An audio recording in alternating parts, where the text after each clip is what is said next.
সালে আন্তর্জাতিক সেমিনারে ফরিদপুর থেকে গেল মাত্র 2 জন, আর মধুখালী থেকে গেল 4 জন। আমরা গেলাম 65 জন।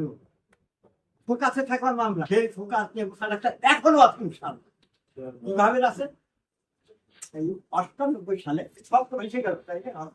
সব বেশি গেল, সব হাসপাতালদের আমাদের চিকিৎসা সেবা 6টা সেন্টার করলাম।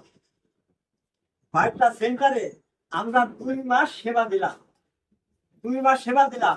সেই 2 মাস সেবায় এই দেখেন, 2 মাস সেবায় গামছাটা টুকরার মধ্যে আইলে আমারে বলতেছে, দেখেন স্যার, এই দেখেন সভাপতি সাহেব, এই গামছা পরে যাই হলো সে সেন্টারে, আবার ফেরার সময় গামছা পরে আসি, কারণ সাঁতার শিখতে হয়। এই ভাইবের করে 2 মাস তারা করতে নদীর কোথায় চ্যালেঞ্জ করবো, এই কথাটা আমি চ্যালেঞ্জ করবো। এইটা কলেজের কথা বলছি, এইটা কলেজও আমার ইয়েটা ফাউন্ডেশনের প্রক্রিয়া সব আমার ওইটা হয়েছে। এরপরে